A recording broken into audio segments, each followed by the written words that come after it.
Man, being a housewife must be great. You can nap whenever and you've got meals provided every day.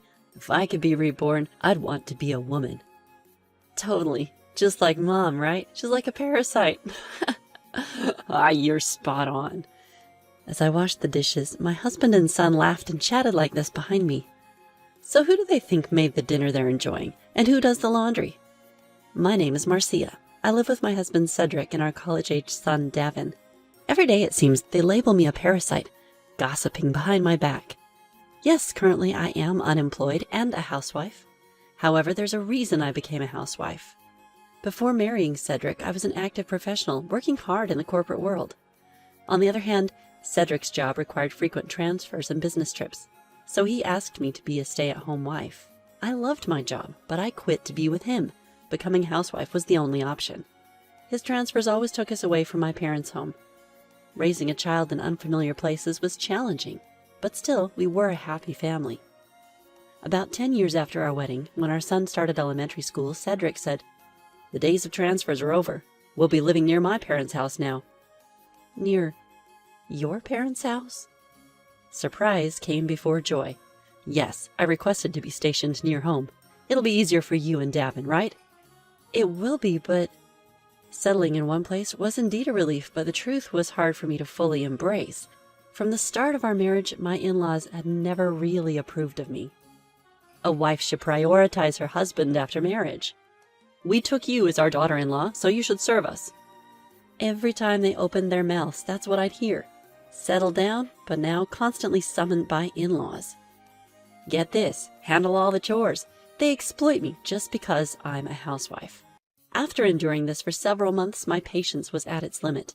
My in-laws treated me like a slave, and my husband wouldn't intervene.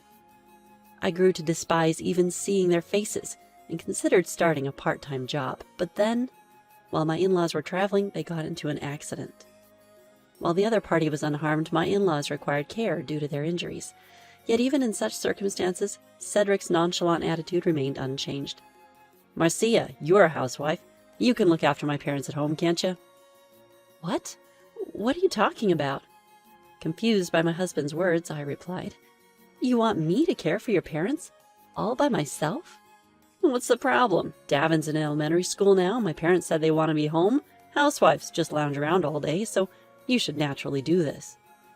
"I've never done caregiving before, and handling both of them at once is..." "Stop making excuses. Who do you think has let you lead such a lazy life as a housewife up to now?" "Lounge around all day? Lazy? Remember, you wanted me to be a housewife. That's why I quit my job. I've been handling everything at home. How self-centered can you be?" If it weren't for our son, I would have surely filed for divorce. His words were that unbearable.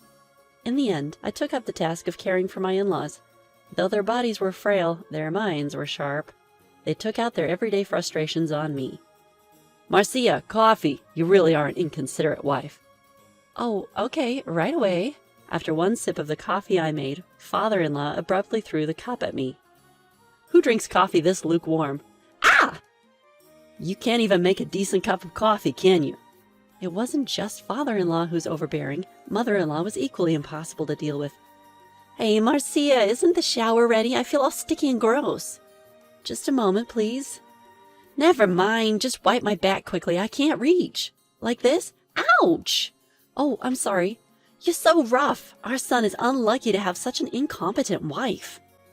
Naturally, talking to my husband didn't help. Instead, he'd casually say, "You're the wife. It's only natural to serve my parents." Caring for my in-laws became so routine that I began to feel numb. It was hard, but somehow my feelings became dulled. No matter how much they belittled me or threw things, I kept telling myself it would end someday. Just need to be patient until then. That's how I got through each day. Years later, due to the onset of dementia, the need for care for my in-laws increased, and it was decided they would be admitted to a care facility. The weight on my shoulders, having spent most of my days caring for them, had noticeably lessened. However, over these years, my husband and in-laws had consistently looked down on me, and unfortunately this attitude rubbed off on our son, Davin. Today, as always, Davin mocked me. "Mom, just because you're not taking care of Grandpa and Grandma anymore doesn't mean you get to slack off. I can't believe you're living off Dad's earnings and doing nothing." "Davin, well said. my husband chimed in, supporting our son's words. I've been fed up with your thick-skinned attitude for a while now. And by the way, when did you gain weight? Probably because you're eating full meals now that you're not caregiving. I noticed that too, but didn't have the heart to say it. The two of them openly insulted me. If I tried to leave the room, they'd just insult me louder so I could hear. Living this way daily, my stress had reached its breaking point. And then an incident pushed me past my limits. While I was doing the dishes after dinner, my husband and son started their usual chatter. Being a housewife must be nice. Napping any time and getting 3 meals a day. If I were to be reborn, I'd want to be a woman. Right? Mom's basically what you'd call a freeloader. Exactly. I swear if I ever get married, I don't want a freeloading wife like Mom. At that moment, I felt something snap inside me. Freeloader? Are you kidding me? Who do you think cooked the dinner you just ate? Who's doing these dishes? Who washes the clothes you wear and cleans the house you live in? I'll never forgive them.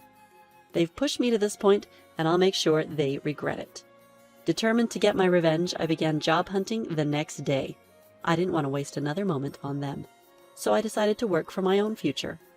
Luckily, I quickly found a job that matched my qualifications. I used to be a nurse. I have a nursing license and plenty of experience, so finding a job was easy. Cedric should know I was a nurse. Did he not realize that with my qualifications I can easily find work? That evening, while my husband and son were having their usual conversation, I informed them, I've decided to start working from tomorrow. They first looked at me in shock, then snorted in laughter. What are you talking about? Who would hire a housewife like you? Exactly. No place would hire somebody as outdated as you, Mom. It's just part-time for a few hours, isn't it? What a waste of time. Just drop it. Mom, you can only do household chores. You should listen to what Dad says. Looking down on the two, I firmly replied, It's a full-time, permanent position, actually. What, full-time? Permanent? You got... Mom, they hired you as a permanent employee? Yes, so from now on, I'll be contributing half to our living expenses. In return, I'd like you to share the household chores. What? Housework is your job. That's right, that's what moms are supposed to do. Facing their outbursts, I landed the finishing blow. Oh? Since when was housework a job? I've never received a paycheck. I thought being a housewife meant napping whenever and living leisurely. What? They grumbled endlessly, but I ignored it. The next day I started working again. I only did the basic chores and dedicated the rest of my time to my job that I love. It was challenging after such a long break, but far more fulfilling than before. Ever since my husband and son started excessively praising me to get in my good graces. Cooking is tough. Wow, Marcia, you're incredible. I miss your cooking. Totally. No one can do laundry and cook like Mom. The best we can do is take out the trash. Thinking I'd be like, oh, well, all right then. I glanced at them and flatly said, Excuse me, I'm working too, you know. How about doing your laundry and preparing your meals? What? How dare you speak to me like that? We can't live without my income. Excuse me? That's not true at all. What? Turns out my salary is almost the same as my husband's. In fact, since I work at a large hospital, I earn slightly more. Speechless, my husband became more docile. But now my recently employed son tried to exploit the situation. Hey, since you're earning too, I don't need to chip in, right? With my husband nodding in agreement, he added, Right, actually, let's just have Marcia pay for everything. You were the one who said we can live without my money. Great idea, Dad. More allowance for us. Kill 2 birds with 1 stone. Tired of their childish banter, I said, All right then, both of you will handle all the chores and manage the finances within what I contribute. Why would it come to that? You're still a housewife. Dad's right. We're already doing our laundry. I might be a housewife, but first I'm a person. I'm not your maid. You! It was because of me that you even got to work. Exactly. All this time you've been relying on Dad, now you act so high and mighty. Then my husband slowly pulled out divorce papers from his bag. He slammed them on the table in front of me. I stared at the papers and asked quietly, What's this?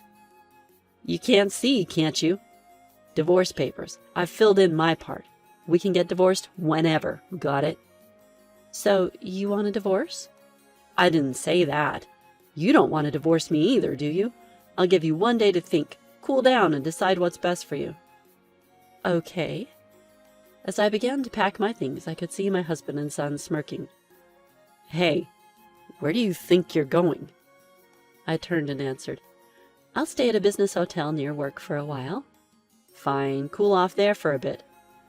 And so I headed to the business hotel. I didn't have any intention of going back to that house.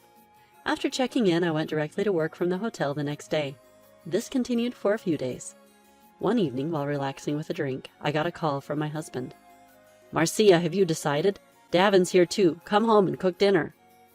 "I've made up my mind, but I won't be coming back." "What? What are you talking about? Your son and husband are hungry and waiting. Can't you even care for your family?" "We're not family anymore." He seemed unable to comprehend and uttered a dumbfounded, "What?" "Thanks for the divorce papers. I've already submitted them." What did you say? You filed for divorce? This is a joke, right?" "A joke? Who would joke about something like this? We're now complete strangers." "What are you saying? You're acting so selfish. What about Davin?" "He's about to graduate from college. He'll be fine on his own. He's already secured a job." "You're abandoning your family?" "Goodbye." "Hey, wait a—" I hung up. The calls from him kept coming. I got fed up and blocked this number. I told my parents about the situation and asked them not to answer his calls. Seeing this opportunity, I decided to move back to my parents. Luckily, there was a branch of my workplace near my parents' home. I asked my boss and managed to transfer there. Now I rent a condo near my workplace and parents' home, and I'm working full-time, just like before. Being a full-time nurse is always busy. Having my workplace nearby is super convenient. On my days off, I visit my parents and spend more time with them. "Marcia, you're always welcome to come over. You've been pushing through all this while." "Thanks, Dad, Mom," Dad and Mom said, comforting me. On the other hand, my ex-husband and son, unable to keep up with the daily chores, their house has now reportedly become a complete mess. A week after I left, I received a message on WhatsApp from my son. "Mom, we can't handle it without you. We can't bear living like this anymore. Dad and I are at our wits' end. Please help us, Mom." The picture my son sent was truly appalling. A mountain of empty takeout containers, indicating they haven't been cooking, garbage bags scattered everywhere, alongside piles of laundry, floors accumulating thick layers of dust, and so on. The dirtiness was incomparable to before. I simply replied to my son, "I hope you find your parasite soon." That message must have struck a nerve, as I haven't heard from him since. I have no regrets now. I did all I could, and made every possible effort to maintain the family relationship. But if they're going to look down on me that much, I'd rather distance myself from such a family. Going forward in life, I want to indulge myself. Having held back for so long, I'm determined to live a happy life.